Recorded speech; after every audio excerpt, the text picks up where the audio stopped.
Okay, it's I think already 7 and we'll start the session. And আমি দেখিছো কেইবাজনকো আৰু 7টা পাইছে so start it. So good evening and good morning everyone. On behalf of the team 15-minute Hikha, I would like to welcome you all to the session on what good design thinking is. What good is design thinking? Sorry. Today, we are privileged to have Bryan Cooperrider among us to talk on this topic. Bryan has over 25 years of experience in the world of design as a practitioner and educator. He has taught design and design thinking classes around the world to business, students, and anyone who will listen. He is also a partner in Zworks Design, a company run by him and his wife, Beth, who is also a product designer. Zworks Design is a full-service product design studio that helps business formulate, develop, and manufacture products and services using human-centered design principles. Bryan holds a bachelor in mechanical engineering, a master's degree in product design. Both are from Stanford University. His love for music extends from American folk and jazz to Brazilian samba and Afro-Cuban roots music. He's a multi-instrumentalist, that's interesting, playing saxophone, guitar, and percussion with various groups. Students, you must have already watched Bryan's video and got an idea about design thinking. I'm sure those who haven't watched it and don't know much about design thinking will also immensely benefit from this lecture. I encourage all the students to actively participate in the talk and ask questions to Bryan. And now, without further ado, I would like to welcome Bryan Cooperrider to talk on design thinking. Thank you. Thank you, Sangamitra. Now you all know a little bit about me. I hope I'll learn a little bit about all of you. Let me share my screen here. Here we go. Welcome, everybody.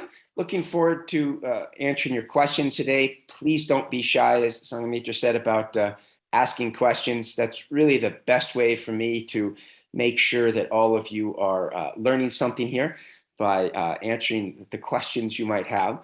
So let's talk a little bit about design thinking. What good is it, and why do you care at all? So I know it's quite late there on a Sunday night, so many of you hopefully are sitting back and relaxing with your favorite beverage. It's early for me, so I have a cup of tea, my favorite morning beverage. Let's get started in talking about design thinking. This is what we'll do today, just to give you an idea of what we'll talk about. I'll define design thinking, so you'll have a better understanding if you don't already know what it is, what design thinking is. We'll talk about the process of design, so you'll know a little bit more about what that process entails. We'll talk a little bit about different ways of thinking, because I think that's really an important part of design thinking, as well as it's really an important part of how we make decisions every day in our life, actually. So there are some parallel applications of design thinking to the way we live our lives from day to day. And then I'll give you 2 examples. There's lots of different examples I could give you, but I've picked out 2 examples really to emphasize 2 kind of very different ways that design thinking is applied. One in the business world, so you'll get a sense of how businesses are applying design thinking to solve problems. And the one I picked out is really kind of a human, really a humanitarian type choice. And then I'll talk briefly about how you can use something like design thinking to make personal decisions and to make a personal progress of some sort. And then lastly, I'll leave you guys with a little bit of homework, because I know everybody loves homeworks. And that's what academics do, is supply some homework. But nobody's going to grade this. It's just something for all of you to maybe practice if there's some interest from any of you in thinking about design thinking, or maybe pursuing it as a process of problem solving in your own world. And I'd also like to encourage you, please feel free to ask questions in the chat. I know some of you will have lots of time afterwards to answer questions, but if something comes up in the middle of what we're talking about, don't be shy. I'm happy to engage with questions right when they come up, especially if it's about what we're talking about in that moment. All right, here we go. I don't know how many of you are actually familiar with design thinking. It is a term that lately, certainly in the United States and in places in Europe as well, much of North America has become just, it's become a big buzzword, a term that lots of people talk about as if it has very significant meaning. You know, I think it's important. It's what I've studied all my life. However, you know, it has its place, and we'll talk a lot about today about, you know, where that place is. So I needed to make sure that I gave a little bit of a shout out here to my favorite designer, Wile E. Coyote, down here in the right-hand corner. I don't know if that cartoon ever made it to India, but the Roadrunner, that's from the Roadrunner. And the coyote there, one of the Hanna-Barbera cartoons that came out in the 1970s, probably much older than many of you here. But the coyote was always chasing that Roadrunner. As you can see, he's got a fork and a spoon in his hand. I'm not sure what he's going to do with the spoon, but he was always trying to chase the Roadrunner so he could get his dinner, and he never seemed to manage to catch the Roadrunner. However, the coyote was incredibly creative, really creative creature. He would fashion all of these just amazing traps and ways to catch this Roadrunner. Extremely creative, but really not a design thinker.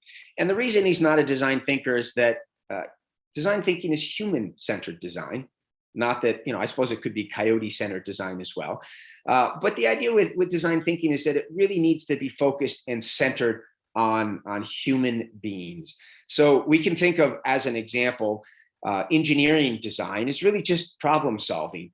So for example, you might, and I'll give you lots of examples as we go through our talk today. You might simply want to solve a problem about efficiency. You know, how can we make sure that we deliver food more efficiently in a food line? Well, we don't necessarily care if it's great for the humans, if they get it in a way that is best suited for the people receiving that food. If we're only concerned about efficiency, that might be an engineering problem. It's not centered around the idea of what's the best way for these people to receive food. It's just what's the most efficient way.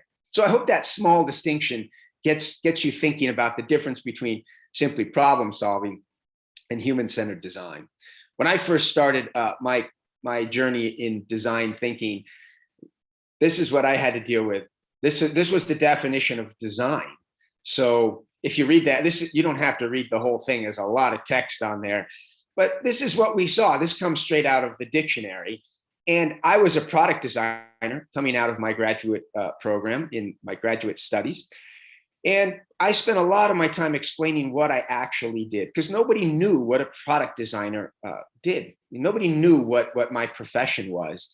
And if you look at this definition, what is to design? It's a verb: to create, to fashion, to execute, or construct according to plan. Devise, contrive, to conceive or plan out in the mind. We've all done that. Everybody's, you know, planned a party or figured out what you're wearing for the day, or you know, figured out a route or conceived of a plan to execute in some fashion. So by definition, we are all designers. So it made it really difficult to explain to people what my profession was. So design thinking is a term that was actually coined in the 1980s, believe it or not. It didn't become popular till about 2005, 2006, but it came out of a book written by an architect in the 1980s. And when I spoke to the people who really popularized this term design thinking, most of them have come out of Stanford. Not the person who coined the term, but the people who really grabbed it and decided to create a movement around this idea and this term of design thinking. I remember speaking with Bill Burnett, and I'll tell you a little bit about his work in a moment. And he said, well, you know, one of the issues with creating this term is nobody knows what we do. And design thinking was a term that we could grab as designers and define it for ourselves. so that later when people say, oh, you use design thinking, everybody knew what we were talking about. So I thought that was a very clever way to really begin to explain to people what it is that designers do, and design thinkers in particular. So let me talk about the design process a little bit. This is the Stanford design process, and this is really just a framework by which people step through and solve problems. So you'll hear me repeat this many times. Design thinking is a problem-solving process. That's all it is. It's a way to solve problems. It's a systematic way to solve problems, a method of some work. And we have a framework by which people can step through this process. Now, there's lots of different frameworks out there. I teach online with MIT, the Massachusetts Institute of Technology here in the United States as well. One of the competitors to Stanford, and they use this real, win, and worth it framework. There's the 3 lenses. There's a methodology called Double Diamond. There's Gene Lidke's what is, what works, and what wows. So there's lots of different frameworks by which people travel through this journey of design thinking. I want to make that clear to all of you, because I'm going to explain to you one process, and I don't want you all to think this is the only way by which people do that. Now, Stanford's been at this a long time. The design at the university right now is very strong. It's an atmosphere that pervades the entire university. So it's a culture in which that university and all those students really swim and reside, and they breathe that air of design. So this is the process by which Stanford really tackles this design thinking. And so I just want to briefly explain this to you and show you how you might step a problem through this design framework. So at Stanford, we have the first 2 steps of empathy and definition. And I think these really are the 2 most important parts of design. And empathy, of course, as you probably know, is relating to somebody else or trying to understand somebody from their point of view. I had a professor back in graduate school. Oops, let me move forward back here. Didn't mean to move forward there. I had a professor in graduate school who once said to me, if you make something that you like, that's great. You know that you will be able to sell one of them.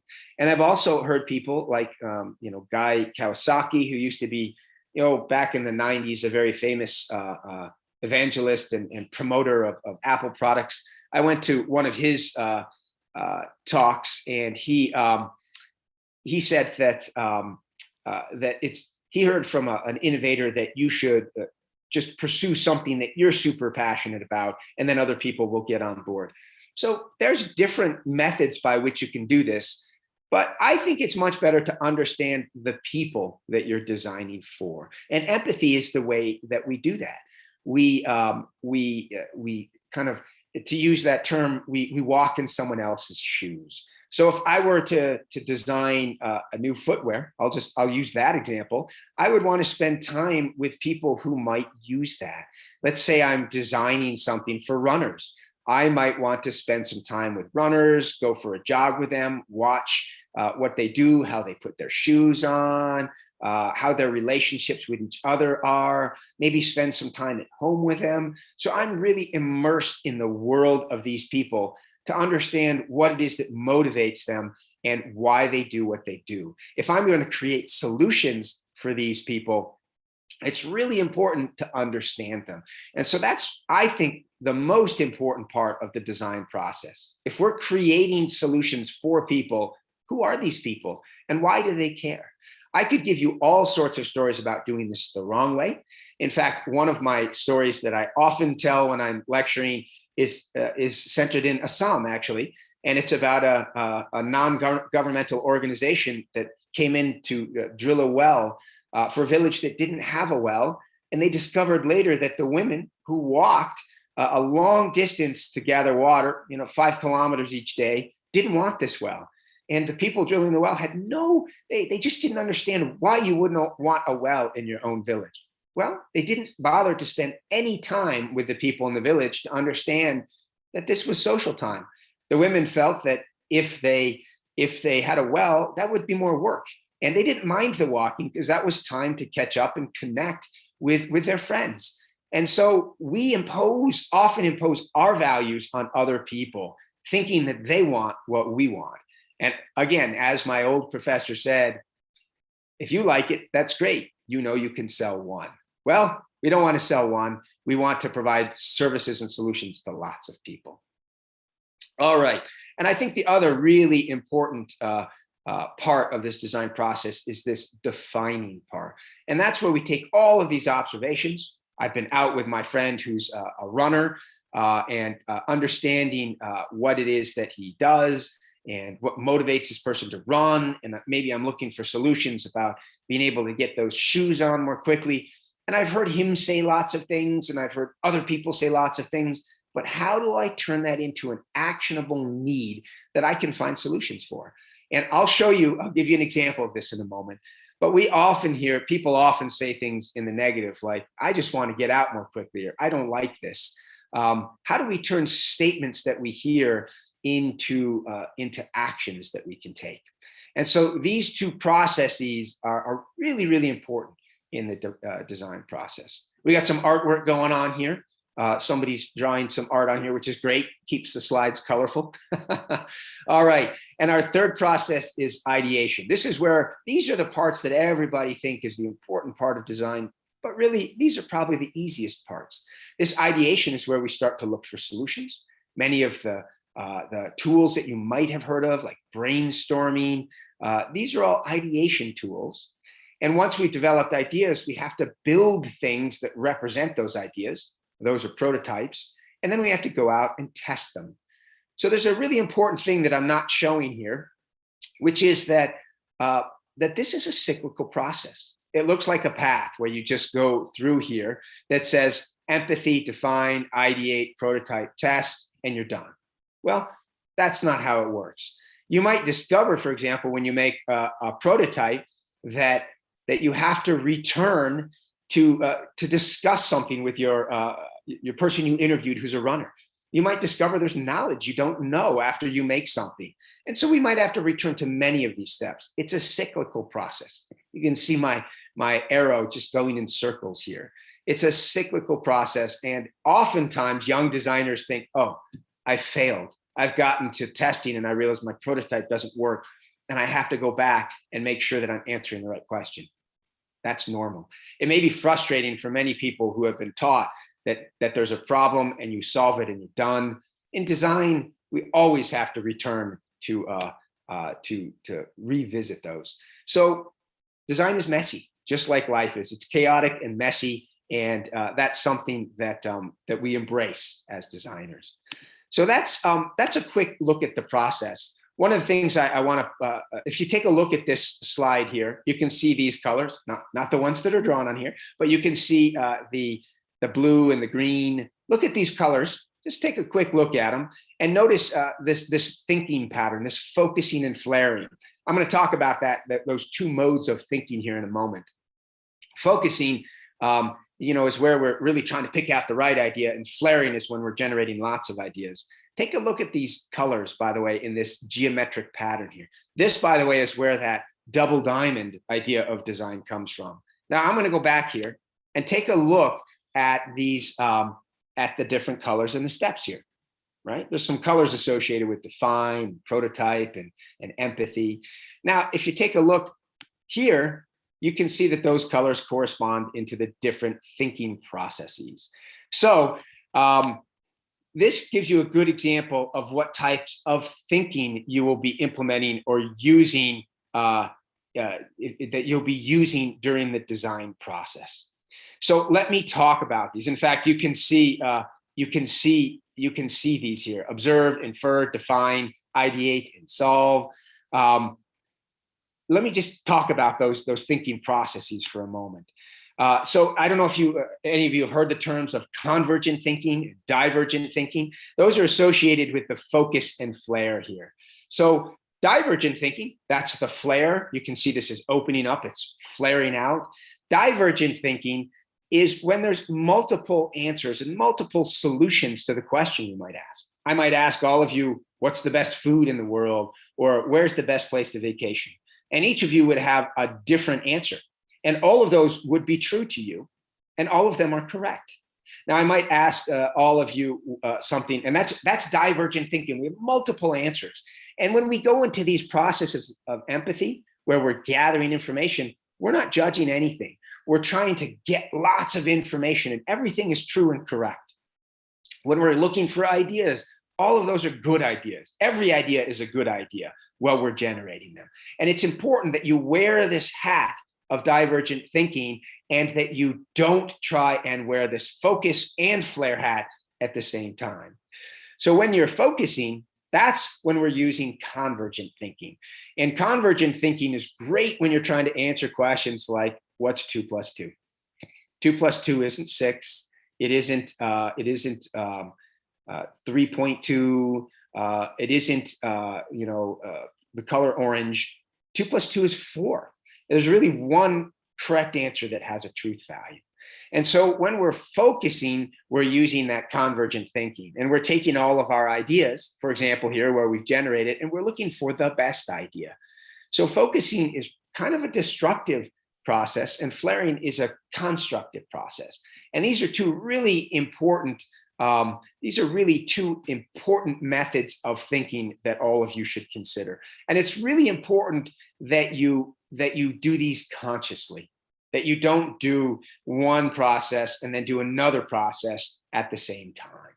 So for example, if you're brainstorming, which is a term many of you are probably familiar with, some of you have probably been in brainstorming sessions, that's a divergent thinking process. We're creating lots of ideas. We're going for quantity over quality. We don't care how good the ideas are. We just want lots of them. Later, we can look through those ideas. We can put on our convergent thinking hat, and we can put on those ideas and go through them and laugh at the silly ideas that came up, discard those, and look for the ideas that really have truth value that we can move forward with. But we don't want to do those at the same time. Often convergent thinking can stop divergent thinking because this is one that's destructive and this one's creative. And so it's easier to destroy than it is to create. You've probably been maybe you've been in a brainstorming session where somebody says to you, oh, we can't do that. It costs too much money. And that stops you from coming up with creative ideas because all of a sudden you're trying to filter them on your own. All right. Well, I probably should have, there's lots of different pictures I can put in here. I don't know if the Tesla has made it to India. I had an interesting conversation earlier, actually, about the Tato Nano, which is an interesting design process as well. And that's certainly a car we could talk about as well. But here in the United States, everybody's talking about the Tesla. And there are companies like this that use design thinking and that design thinking process to get to their solutions. In fact, lots of the original engineers at Tesla were Stanford designers and Stanford engineers. So there's lots of tools that companies like Tesla, and I'd imagine even Tato Nano, use to get from their idea, the problem they have, to the solution.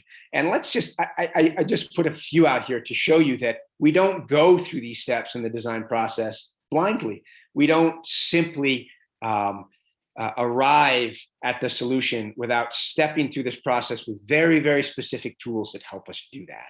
And these are pretty well defined.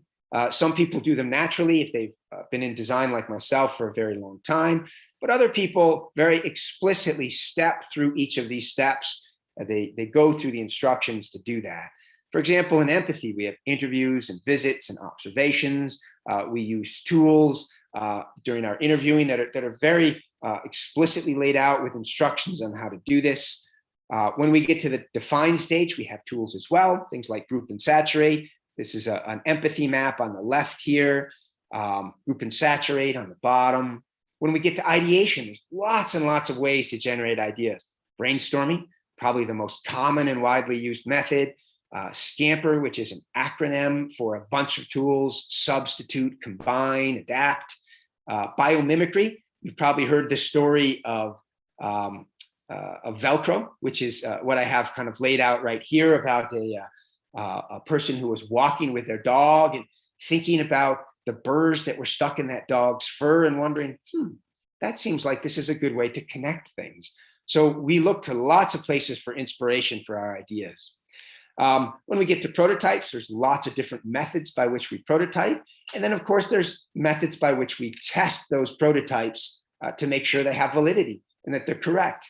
And often we might have to return to brainstorming or our empathy maps or our interviews to get new information, which we uncover through our testing that we simply don't know and we need because it's important to solve the problem properly.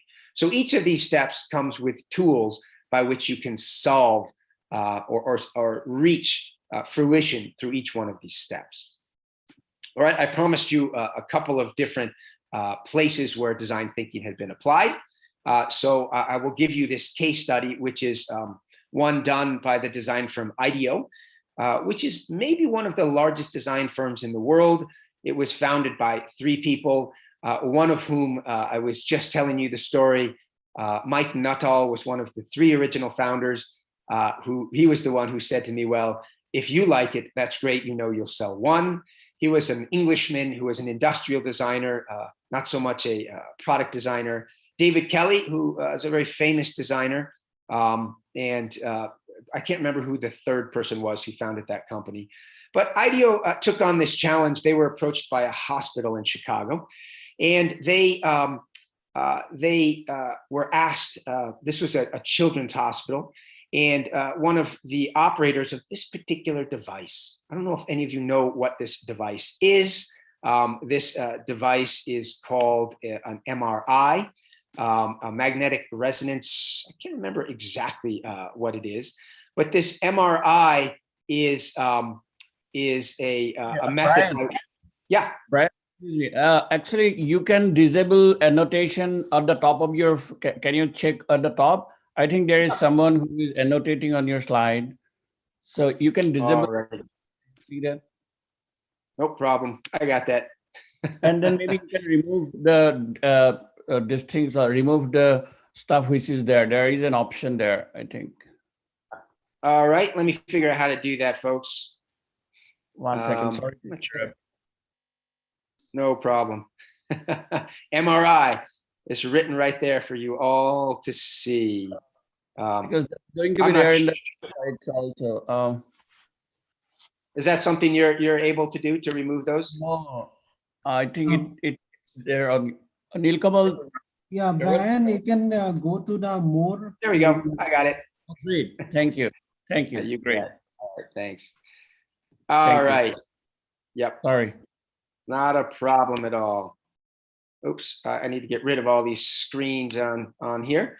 All right. So I was just telling all of you about the MRI here, which is notated on the screen, by the way. Good job with that. It was in fact an MRI. So this MRI is something in the medical world that's used to kind of discover, they use kind of magnetic frequencies to discover problems in your body. And this was a children's hospital where young cancer patients would come. They were, 6, 7, 8 years old. And this operator of the MRI, like this woman right here, he noticed that these children were terrified. They were always crying, and it made his job very, very unhappy.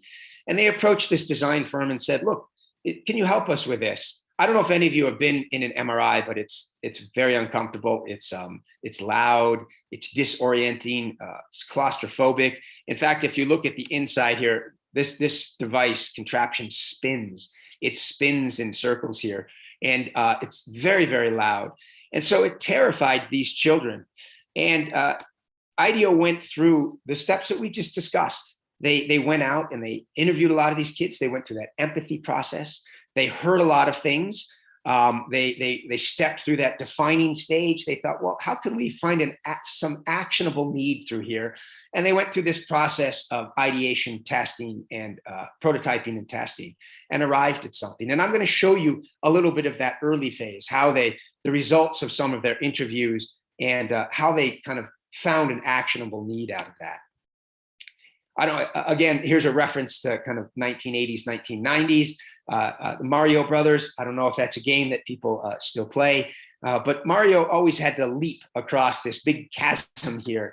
And we think of this tool, this observation inference to insight, This is a tool where you have to leap across a big chasm, right? You observe things that you know to be true. There's things that you see, that you've heard people say, that you see people do, and you have to make sense of that and decide, what does that mean? And so we take a leap of faith about what that means. We leap over this chasm, and then we run with what we've decided on the other side, which is this insight. And then, of course, we prototype and test, and oftentimes we're wrong. I'm going to show you the right path that IDEO took, but keep in mind that they probably took some other paths that were wrong as well, that they had to return and practice. So here's an example. Actually, I've combined a couple of tools of things that you might use an empathy map for. So here's some things that they heard and saw. These designers heard, for example, my brother gets to go to camp, but I can't go. I don't know if that's a common thing in India, where people get sent off to camps in the summer so parents can continue to work. They noticed that there were no trophies in the rooms of the sick children, unlike their siblings. So, you know, here in the United States, people are given trophies for everything, for participation in, you know, in sports events, for winning, for whatever that might be. But these children who were sick didn't have any trophies. And this was something that the designers saw. And from this, they inferred that maybe the life-threatening illness of cancer really sucked all the adventure out of the lives of these children. Let me show you one other tool they used. This is a tool that we sometimes use, a chart that will fill out that says, we met, we were surprised to notice, we wonder if this means something, which is your inference, and it would be game-changing too. And that is your actionable need. So this is in that defining stage after we've done our observations. So let me show you how Stanford or IDEO filled out this, this form. We met Sarah, 8, a cancer patient, at a hospital visit. We were surprised to notice that she was really scared. She had a very tightly managed life. And we wonder if this means that she wants to experience fun in her life like all the other kids that are her age. And it would be game-changing to create an adventure experience at the hospital. And that's what they did. Let me show you the result. This is what they came up with. So here's a Mars adventure. Here's a visit you take to the jungle. So you can imagine all of those scary noises and all of those terrifying sounds that you might experience as an 8-year-old going through this device. Maybe it's not so scary if you think, I'm going to be brave. I'm getting in a spaceship and I'm headed to Mars. Or if you hear all these funky noises, like, well, that's just a tiger in the bush. And my brother didn't get to go to Africa like I do. But so you can see that this is a way to change this experience. This is an application of design thinking to solve this problem for these young children. And this is a true scenario. These are actually in use at that Chicago hospital right now. So you can see that businesses like Tesla, these hospitals employ design thinking to solve problems that have real people, humans at the center of these problems.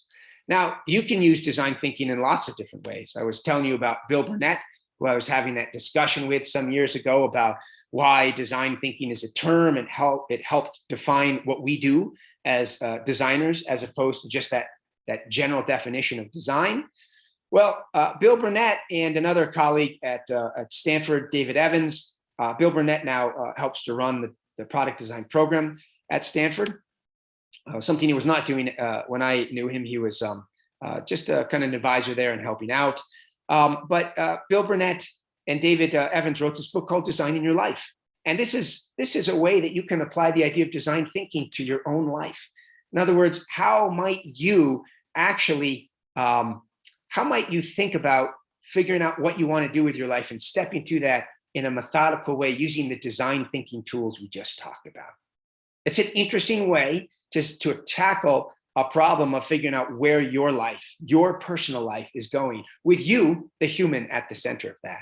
So you can see that these tools are applicable in so many different ways, right? Design thinking is simply a problem-solving process. That's all it is. And if there's a problem to be solved that has a human at the center of it, then this is a process by which you could apply those tools and come to a resolution or some solution options.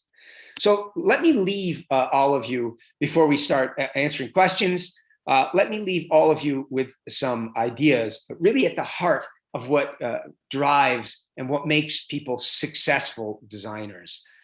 Design thinking really is a mindset, and the people who employ it have a specific mindset.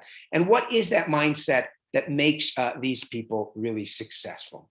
So I've been at this for 25 years. Many of these mindsets to me are second nature, but that isn't the case for everybody, and certainly isn't the case if you're young and still thinking about what it is that you might want to do, or what interests you. So I've picked out 4 things here which really are at the heart of successful designers: being open-minded, being observant, being a good listener, and being curious. You can see that these aren't such bad traits overall, right? Being a good listener and being open-minded are things that we often try to elevate in many of the cultures around the world. But I'd like to leave you with some. If you look at this list right now, some of you may say, "Oh yes, of course, I'm a really observant. I'm not so open-minded." But if you look at this list, you might discover some of those things that you want to work on. You might discover some things that you're really quite good at. So I want to leave you with a little bit of homework, and it's really easy homework. You can do this in 30 seconds to 60 seconds each day. But if you really want to cultivate and develop these skill sets, which are really at the heart of what we do in designing, then I'll leave you with a little bit of homework. For open-mindedness, once a day, practice being open-minded by accepting an offer you might have refused, or trying to understand the point of view of someone you disagree with. Notice that these will start to overlap a little bit. You'll see that some of these traits really are kind of very well connected. But it's not often when I'm in a discussion with people that really anybody's that curious about my point of view. Oftentimes when we get in discussions, people want to prove that they're right and get you to change your mind. But if you approach something like a conversation where you really just want to listen to people and try and understand their point of view, that's really being open-minded. And that's a really, really useful skill set in design and in life in general, actually. For being observant, once a day, spend a moment really observing something. Watch a server prepare coffee for a guest, or tea, as the case might be. I've got my tea right here. Watch children run in a park. Watch a leaf falling off a tree. Anything. Give it your full attention for that moment. Look at the details. We often say in design that God is in the details, because those details are really what make things most important and most relevant. And so being a good observer is something that's a really critical skill set to designers. Being a good listener, once a day, you can practice this by being quiet and listening to someone else talk. You can see how this dovetails nicely with being open-minded. Really, really give somebody your full attention. This is a really powerful tool. When I learned this actually from an improvisational theater teacher and mentor of mine, this was a homework assignment. We had to go give somebody our complete attention. And she recommended we do this at a grocery store. And it's a really fascinating experience when you actually give somebody your full attention. People notice this in a way, and it actually makes the hair stand up on the back of their neck. And it's a very, very powerful gift when you really listen to somebody, as opposed to thinking about what you might want to say next. And then lastly, being curious. So once a day, really indulge your curiosity. This is one that I enjoy quite a bit. I used to bike to work every day when I was a professor at our university. I have a whole box full of shiny objects that I've stopped to pick up on the ground, really just indulging my curiosity when I rode by something to see what it is. This is a mindset as well as just indulging our curiosity. So, look at that, stop and pick up that shiny object you find on the ground. Read an article that just grabbed your attention. Follow up on something a friend just said to you. So you can see, you can do all of this in a discussion with your friend. You can be open-minded, a good listener, and curious all at the same time. And so that's a practice that you can do all at once. So I just want to leave you with that, and just keeping in mind, and I think this is good advice for everybody, is that practice makes you better at everything. We all know that Spider-Man was not, he's a skinny little kid. He doesn't look like the Hulk. So the more you practice, the better you get. All right, thank you, everybody. Looking forward to any questions you might have. Wonderful. Thank you, Bryan, for this wonderful and enlightening presentation.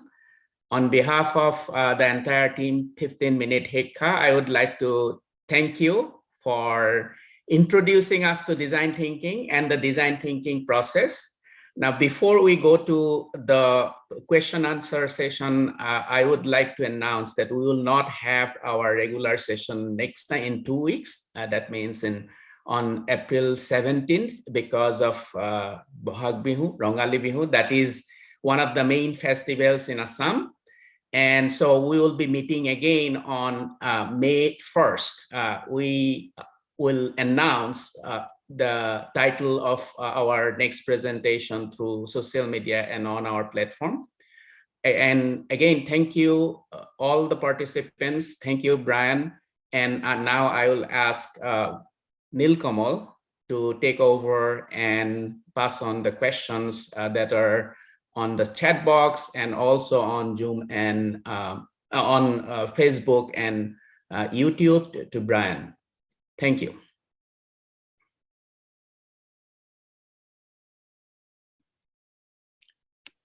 I think I've answered everybody's questions. I don't see any in the chat. I think I have a question, Bryan.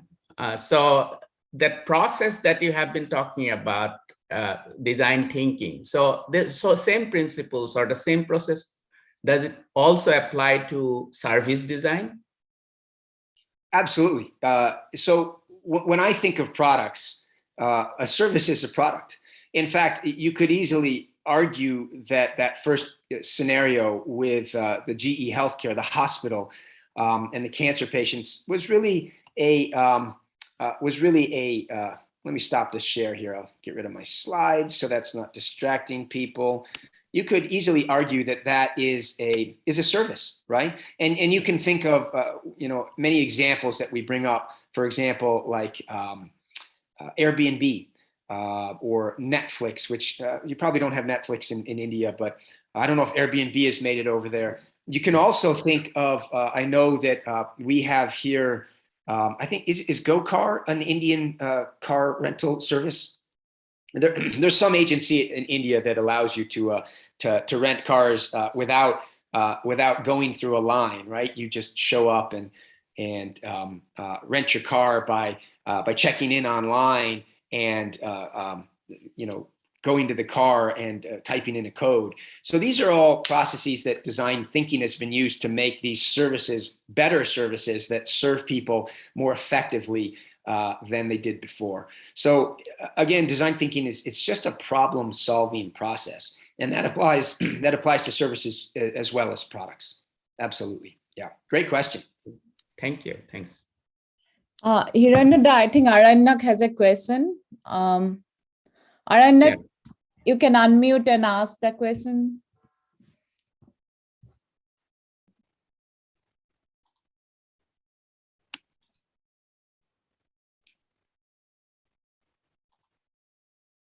No questions, it says. Okay, he has a question. Let me read it to you.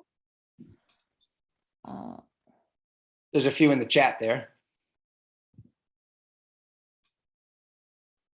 Yeah, I think it's, according to me, I think the observations are, I think he did not complete the question, so I gave him no chance to ask by himself, but it looks like he's on mute. There's a question there in the chat about Scamper methods. Elaborating more on that, I could certainly answer that. Yeah, Scamper is it's an acronym. Let's see if I can get them all right. S stands for substitute, C stands for combine, A is adapt, M means minimize and magnify. Gosh, I can't remember what P is. E is eliminate, and R is reverse. And I'll just, each one of these is a tool in its own. It's a tool that you can implement. So for example, eliminate, I was just talking about car rental agencies. Here in the United States, we have a car rental agency that decided to eliminate the line. So instead of standing in a line to rent your car, you decide to, this company allows you to reserve it online. P actually means, I don't remember, but let me just give you another example. Like C is combine, so you can combine certain attributes together. So you use each one of these. You don't have to use them all. You can just pick out one. I think of the Life Straw. That's another example of a lemonade, where the Life Straw, if you're not familiar with it, is a water, it's a way to clean your water. And instead of normally in cleaning your water, you would pump water from out of the source of water into a vessel.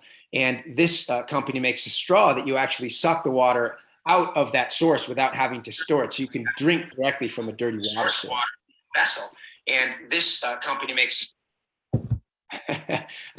I've got an echo going on. So that's an example of Scamper. And Scamper is simply a tool where you apply one of those. You can take the C and go through ways to make combinations. You can go through the E and find ways to eliminate things. It's just one of the many tools that we have. And you don't have to do them all. Scamper is an acronym for those 7 different attributes, but you can decide, we're just going to practice E and eliminate. And you can find more of that online if you type in Scamper and design. If you have access to the internet, you can find the history of it and find the different methods and probably examples as well.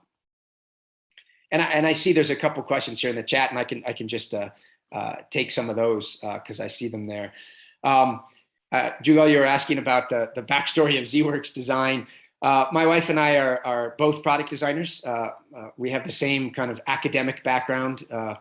We both went to Stanford and received our engineering degrees, and then went back to study product design as graduate students.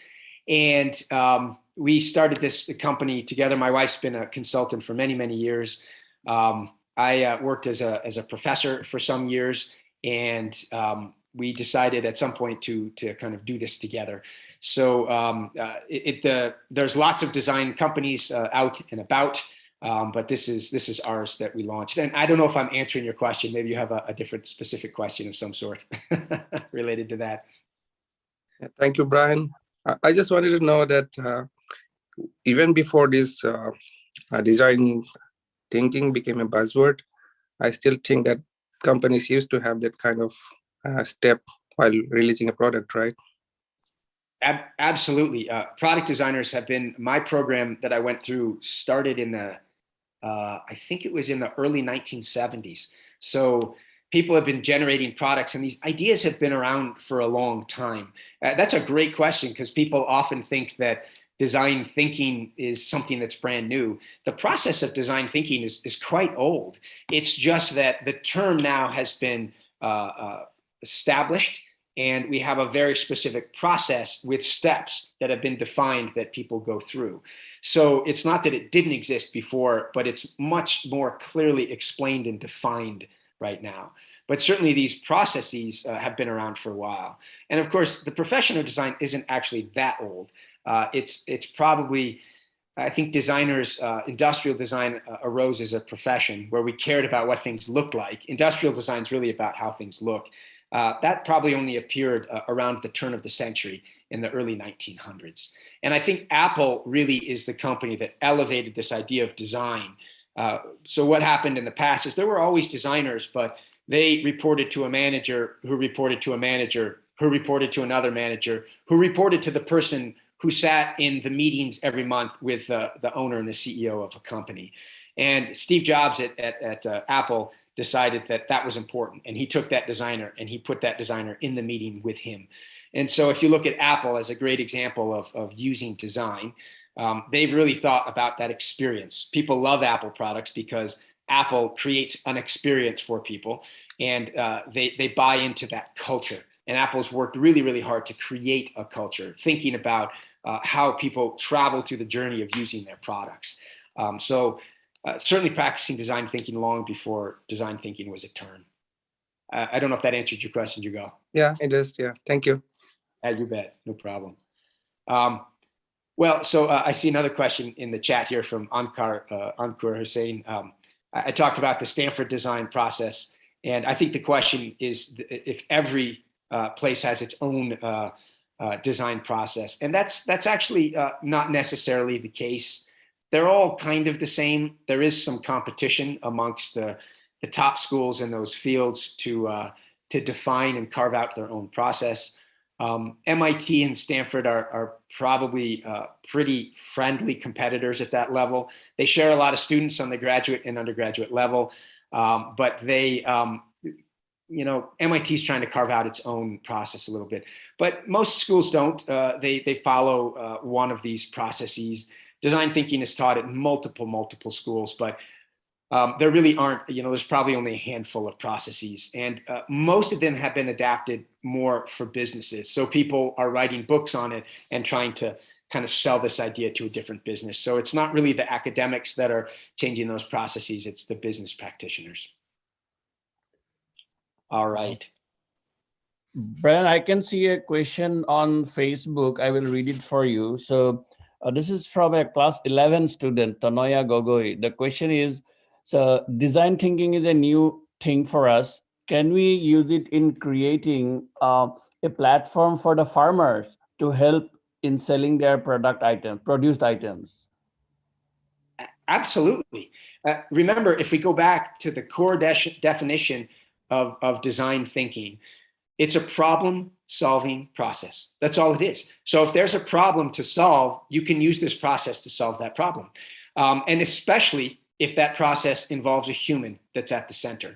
So if you're thinking about farming issues, if that is an issue of getting products to market in some way, the way you can approach that problem, and of course I'm making this up, I don't know if this is actually what the problem or the issue might be, but as an example, if part of the issue is connecting customers with farm products, the way to frame this and to think about it is to think about the end user, the person who is buying those products. So how is that person going to be most happy with your products?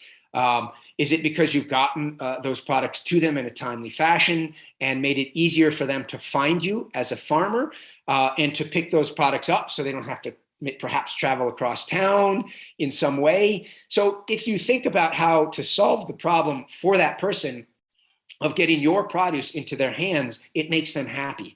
And if they're happy because you have solved those problems, they're more likely to use your services. So it's important to think about it that way, as opposed to say, how can I personally make more money or make my process more efficient? Because that doesn't really have an end user in mind. And so one of the principles of design thinking is that, and why we argue that businesses that use design thinking are more successful, is because if you make the person happy that you are trying to sell a product to or sell a service to, they're more likely to return and use your business because you are doing things that make their lives easier and better. So if you frame that question in that way, it's a great process to solve problems. So you can certainly use that to help with farmers and anybody trying to deliver something to a human that makes their life better in some way. And I see Udipta has a hand up. I don't know if you have a question to ask.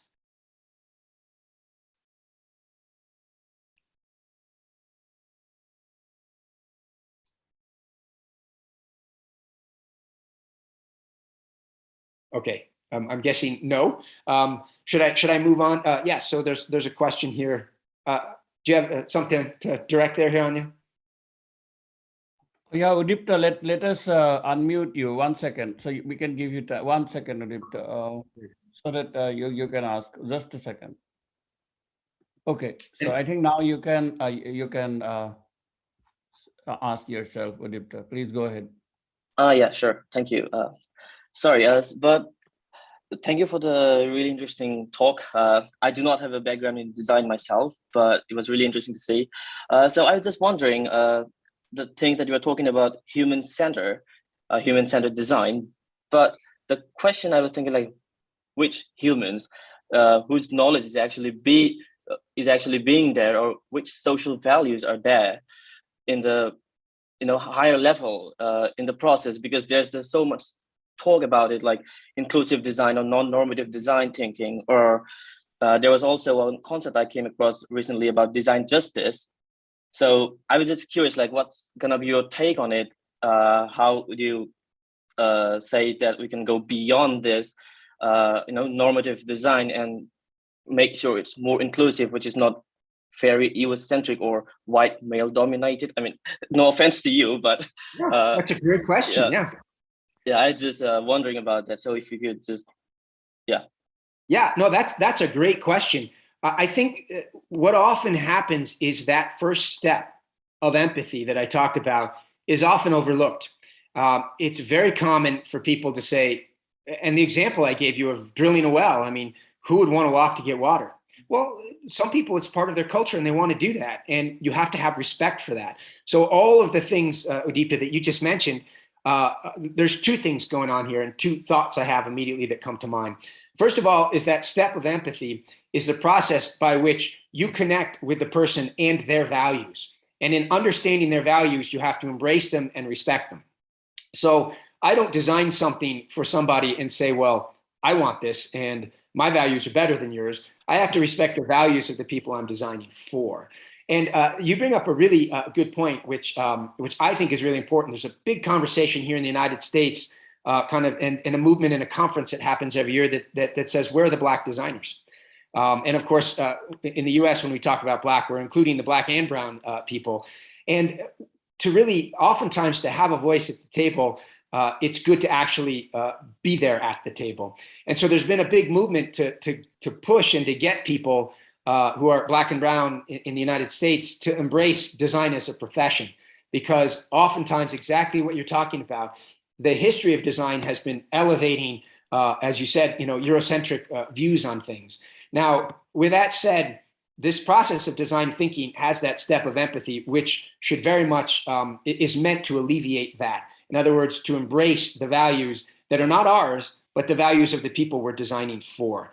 And that is a place where many, many designers stumble, but it's meant to alleviate that.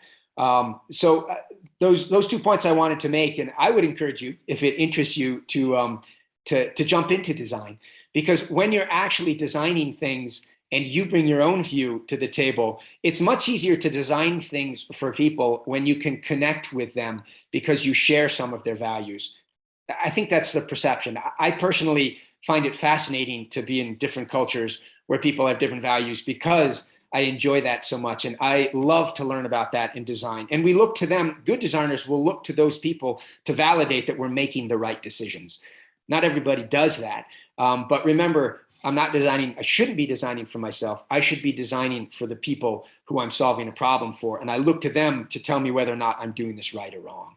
So I don't know if I've answered your question, Udipta, but you bring up a really good and important point, which is that design is really meant to answer the problems of specific people. And if we don't embrace their values and their culture, then you're not answering their problem. You're simply telling them what's right and what's wrong. And that's I consider that to be bad design. Okay, yeah. Thank you so much. Yeah, you bet. Thanks for the question. Yeah. There is another question from Ashwin. So Ashwin, you can ask yourself. So you are unmuted. So please go ahead, Ashwin. Yeah, hello, Bryan. Thank you. So I just wanted to ask, could you please correlate the design thinking method with the Scamper? Because as you told me, like Scamper is a tool that we use, and some of the tools that I heard, like combine or minimize or eliminate, that looks like a tool when we try to focus, right? When we eliminate the things that we don't need, right? While other methods like combine are the methods that we use generally when we flare, like when we want to expand our view. So this is quite confusing to me, like when do we use the which particular tool that we use in which particular stage? Yeah, could you please elaborate a little bit? You bet. And I would argue, actually, I think that you just answered your question. I'm going to go back to my slideshow here and go back to the this spot where we had a lot of tools, because you are clearly paying attention. You get a big gold star. Sorry, the lights, the sun's just coming up in this room, so I apologize that my screen is getting worse. But if you look at this screen right here, Scamper is here in a particular stage in the design thinking process. It's in this ideate stage.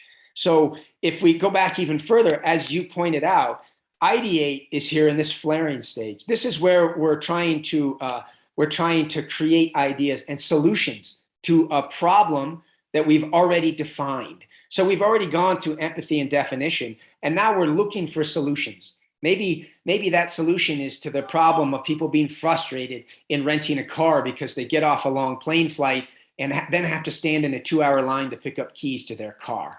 And we use the E of eliminate to think, well, how do we eliminate the line? Because that's it's a pain point in the process of renting a car, which is a service, right? So that's an example of where Scamper might be used in this ideate phase right here. And as you rightly pointed out, that's a divergent thinking process. And so I think your question, if I'm not wrong, please correct me if I am, so feel free to jump in, is where does Scamper fit in? Well, Scamper is a tool in the ideate phase where we've already gone through empathy and definition and we're looking for solutions. Does that answer your question?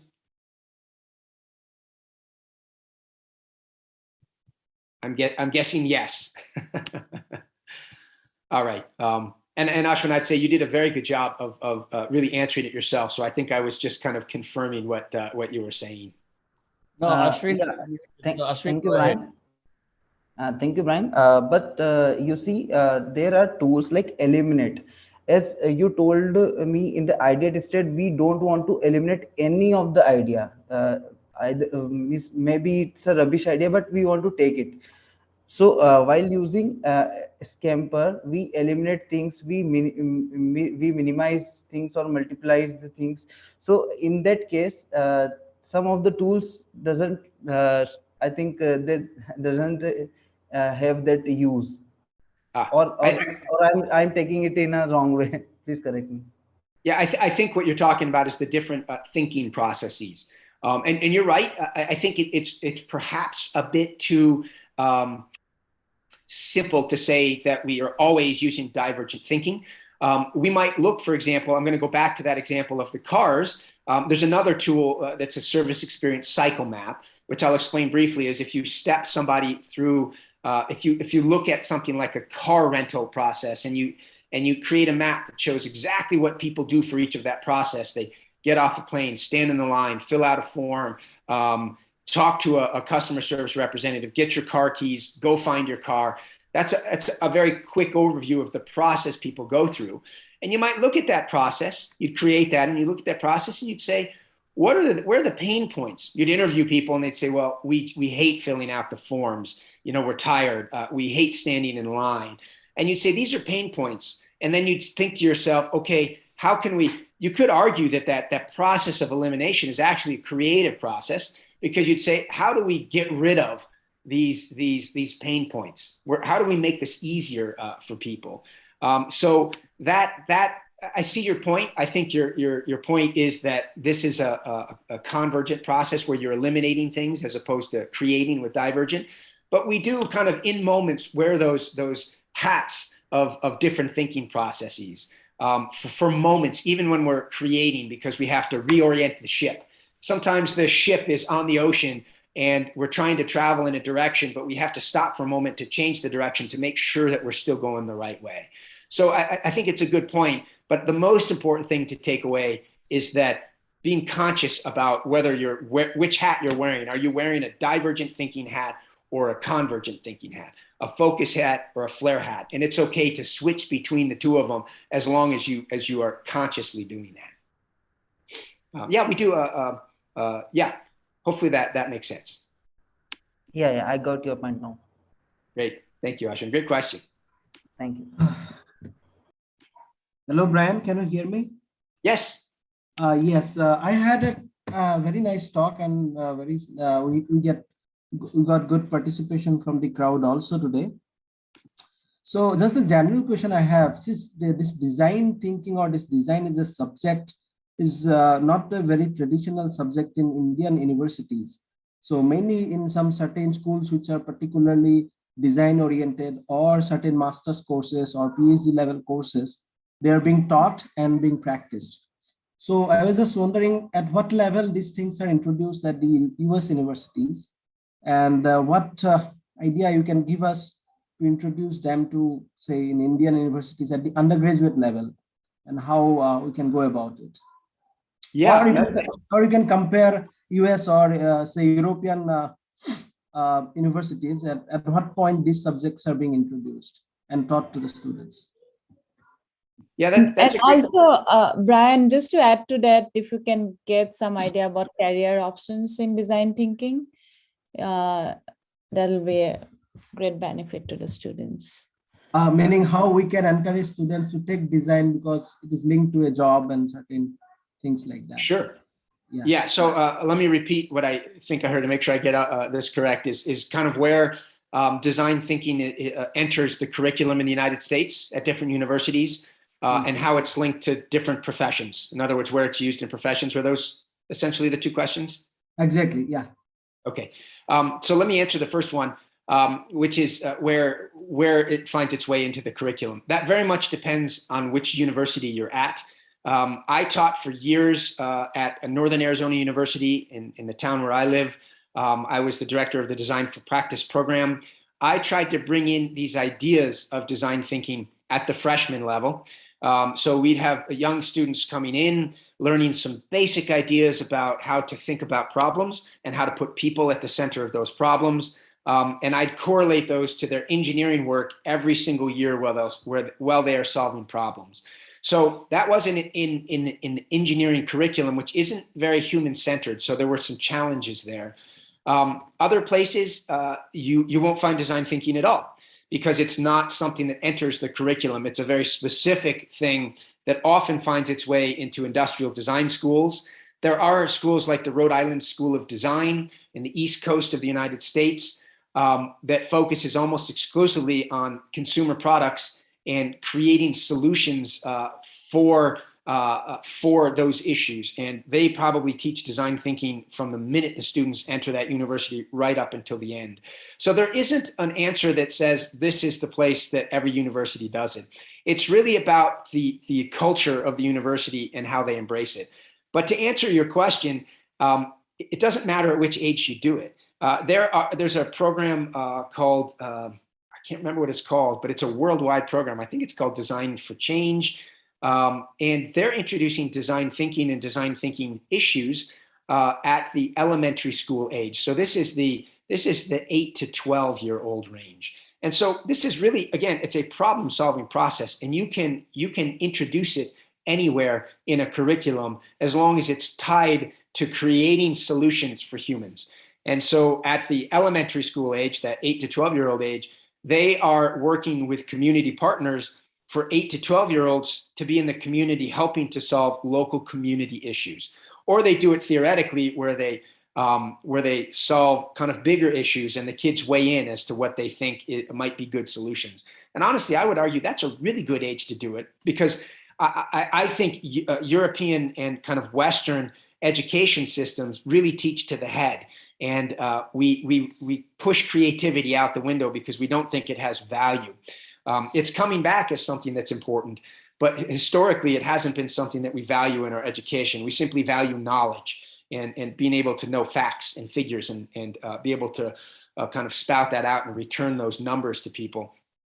But kids haven't been kind of destroyed by that process yet. So they're often very, very creative, and they're very creative thinkers. So it's nice to get that curriculum into a young age, that 8 to 12-year-old age. So I don't know if I answered your question exactly, but it's a process. You can enter it anywhere in any curriculum, and as long as there's a problem to solve with humans at the heart of it. And it's done at universities at different levels. Usually at the graduate level, it's not introduced unless that program is specifically in design. But to answer your question about where it appears in professions and how people use this, there are lots of places in India. There's actually some very large Indian companies that do design thinking workshops to introduce it into businesses. Certainly it's happening all over the world, in the United States as well as in Europe. But again, where this is useful is if there's a problem to be solved. And if you think about what we do in businesses, almost always are we trying to sell something to somebody, or are we trying to present a service that has value to them? And so by thinking very clearly and very honestly about what value we're delivering and how that benefits that individual, design thinking is a valuable tool to do that. And again, as we mentioned with the farming example, the idea that you are trying to create something that makes the end user happier you can have a more successful business that way. So you see design thinking entering into a lot of companies' thinking process where they're delivering or hoping to deliver something of value to an individual. Now, there's a lot of businesses like business to business, B2B companies that are selling information services to another company. You know, design thinking has limited problem solving value in a situation like that. If you're trying to make data entry more efficient, probably not as high a value because that efficiency doesn't necessarily have a human at the end at the conclusion of that process. I hope that answers the questions, but if not, feel free to jump in and try and clarify that. No, thank you. It was very clear and detailed explanation. Thank you very much. There's a couple questions in the chat here. I see here on you're asking about cost and when that enters. There's different views on that. So one of the design models that MIT embraces the real win worth it. So real meaning you have something that people want. Win is whether or not it's technically feasible. In other words, is that can we achieve this? Is it something that not only is it something that we can create on the market, is the technology, whatever technology you need there, available to do this. And that last one is worth it. Can you make it economically sustainable? I would argue that in the Stanford design process, you can see the cost didn't arise. At Stanford, my mentors believed very strongly that you had to be a good designer first before you should be applying it to something, to the business world. So that worth it usually comes in at the end. So once you can prove that people want it and you know that you can achieve it in some way, then you can look and see, well, does it make economic sense? So usually that's the last step to prove that it's economically viable in some way. Thank you. All right. Yeah, you bet. So does that mean that it is in that convergence process? Because you may have multiple designs, right? So when you try to narrow it down, that's when you consider the cost part, because the reason why I'm asking, first of all, I'm a student of economics, and the second is, of course, in a country like India, so cost is very important because we also try to serve many different people from different socioeconomic backgrounds. So that's, I think, that's why it's, I think, important. Well, it's always important, and so there's lots of you know, there are lots of different people in different walks of life, and of course you can have products and services that serve the very wealthy. You can have products and services that serve the poor or the people of lesser means in every country.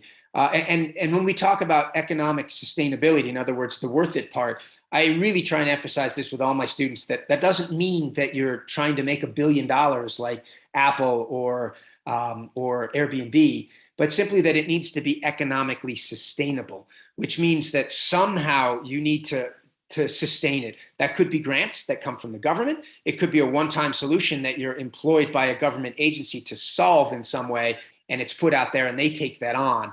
Economically sustainable only means that you have the economic means to achieve, to make this a real solution in some way. And so it is important, but often, I mean, we always put it at the end, because if nobody wants it, what's the point of even trying to determine whether or not it's worth economically pursuing? And I give you the example is, teleportation. We'd all love to be able to teleport, right? So, who wants to get on an airplane when we can just beam ourselves from one place to another? So it's certainly desirable. But once you start looking at the technical aspect of it, there's no need to look at the economic side, because technologically it's impossible at this point. So if we can't get past those first two hurdles, we don't have to consider the economics, because it's not possible to achieve. But economics is always important. I mean, it's the last hurdle you have to get over to make sure that your project has some value and is worth moving forward. Thank you. Bryan, this is the part. I have something to add to your last part that you said about teleportation. So, I mean, you said that it is impossible now, but technologically. But I feel that part of design thinking should be that should be the seed of something that should come in the future. For example, if someone is not thinking about teleportation, then how the future technology is going to develop, then like teleportation might well become a reality, right? So like maybe then thinking of weird things like which do not exist now, so is also a part of design thinking, isn't it? You bring up a great point, and let me tweak it a little bit and say that there's lots of technology out there that really doesn't have any great human application. And it's often the job of design thinkers to figure out, how does this have value for real humans and real people? So, scientists are developing crazy things that they don't really know how we might use it. Of course, teleportation we see in movies and we know how we might use it, but there's all sorts of other examples of items that we don't know, why we have it. Teflon, for example, came from the space industry, and we know Teflon's not so great now, but it found its way into our pots and pans because it was a no-stick surface, and it made cooking easier in a lot of ways. So designers are often trying to apply the technological advances to ways that benefit humans in some way. So I think it's a really good point in saying that we're thinking forward about how this has value, but not necessarily developing the technologies. Designers are not inventors. There's a big difference between designers and inventors. Right. So maybe they are the like a starting point that they can bring ideas to the inventors that, hey, this is something that is achievable in the near future. Yeah. I'm not a design student. I'm just thinking as a lay person. Yeah. Yeah. And honestly, I have to tell you that, I teach tools to people and say, here's how we use this tool. But then I tell people, if you don't like to use it this way, use it some other way. But like, Picasso, and then there's certain, I'm sure you can think of some great artists in the Eastern world as well. We often say that, all of these great artists, painters, for example, learned to paint still lives before they created Cubism and all these avant-garde crazy art forms. So you learn how to do things the way they were, quote unquote, intended to be used, and then you can tweak them all and change them all.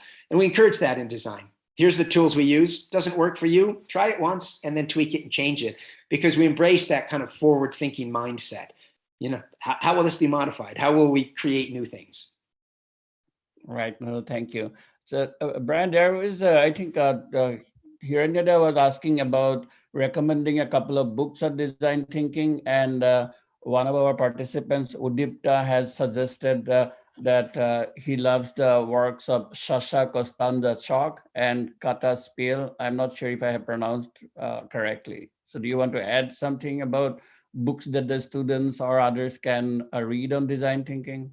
Yeah, and Udipta, those are great suggestions. I have not read both of those, but and they're focused on just and inclusive design, which actually is a huge topic here in the United States right now.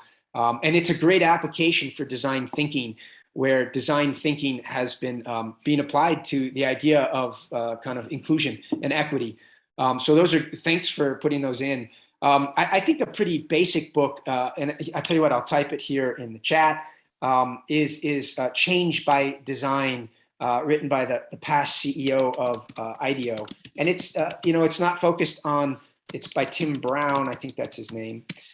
It's not focused on, racial equity, but this is really kind of how business is. So it's really kind of more focused in that business realm, but it really shows the process of design thinking through case studies. So that's an interesting book to read. There's also another I'll put in here as well, Glimmer by Warren Berger. And these are very general case study design books. And Warren Berger, there's some really great examples of how. I'll just give you one example, a little bit more, not so much based on products like what IDEO has done a lot of, but there's an example in there where Warren Berger talks about, and it's focused on one designer who I believe is a European, and how he was approached by Arizona State University, which is a university in my state, and asked to redesign the curriculum. And instead of having things around specific topics like engineering, biology, he decided to, he asked and pushed the university to connect schools in a way that made sense. So you might connect geology and engineering in a school of energy, so that the focus is not so much on these very distinct silos of academics, but on where they're applied in the real world. And so that's an example of I think, an interesting example of design thinking. So great question. There are so many books out there. If you're looking at things related to specifically how products kind of affect our environment, The Secret Life of Everyday Things. I think it's out of print, but it's a small book that tracks the life of 4 products: a shoe, a bicycle, a Coca-Cola can, and these are physical products, of course. It shows where their life started and where all the materials came from, how it was manufactured and created, and where they go to die. So that's kind of really, that came out right when this idea of how, we're just a wash and trash in this world, that came out to show people that how things are created travel all over the world, and those natural resources come from places that are so far away from our own homes. So there's lots of books out there, but the first 2 I mentioned really are kind of a general overview of design and design thinking. So there is one question or comment from Aranyak, is that who is Ansel Adams? So do you want to throw light? Sure, Ansel Adams is a photographer. He's not a designer. He's a photographer who is famous for taking pictures of Yosemite, the natural environments. A lot of, if you look up his name on YouTube, Google, you'll find lots of examples of his photography. So he was a black and white photographer. Really a pioneer of landscape photography.